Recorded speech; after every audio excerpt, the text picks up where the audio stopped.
Hi friends, welcome to Abhi's Veg Kitchen.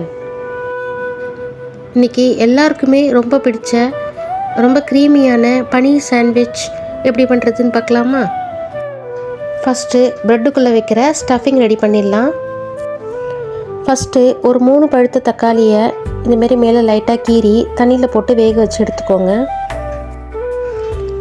தக்காளி நல்லா ஆறுனதும் தோலை உரிச்சிட்டு மிக்சியில் சேர்த்து பேஸ்ட்டாக அரைச்சிக்கோங்க. ஒரு கடாயில் 1 ஸ்பூன் எண்ணெய் சேர்த்து பொடியாக கட் பண்ண வெங்காயத்தை லைட்டாக வதக்கிக்கலாம். பொடியாக கட் பண்ண குடமிளகாயும் லைட்டாக வதக்கிக்கலாம். நான் கொஞ்சமாக ஸ்வீட் கார்ன் வேக வச்சு வச்சுருக்கேன், அதையும் இதில் ஆட் பண்ணிக்கிறேன். நம்ம அரைச்சி வச்சுருந்த தக்காளி பேஸ்ட், 1/2 ஸ்பூன் மிளகாத்தூள், 1/4 ஸ்பூன் பெப்பர் தூள், கொஞ்சமாக டொமேட்டோ கெச்சப், இதுக்கு தேவையான அளவு உப்பையும் சேர்த்துக்கிறேன்.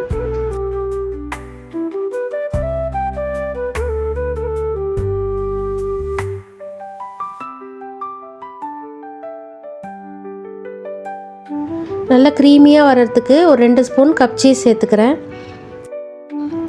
எல்லாத்தையும் சேர்த்து நல்லா மிக்ஸ் பண்ணி விடுங்க.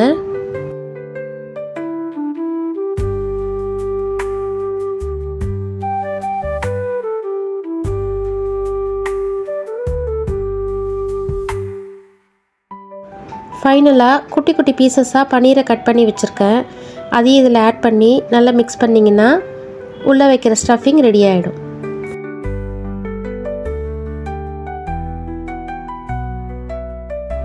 ஒரு ப்ரெட் எடுத்து நம்ம ரெடி பண்ணி வச்சிருந்த ஸ்டஃபிங்கை உள்ளே ஃபில் பண்ணி க்ளோஸ் பண்ணிவிடுங்க. இன்னொரு ப்ரெட்டை வச்சு இதுமாரி எல்லா ப்ரெட்டையும் ரெடி பண்ணிவிட்டு காட்டுறேன்.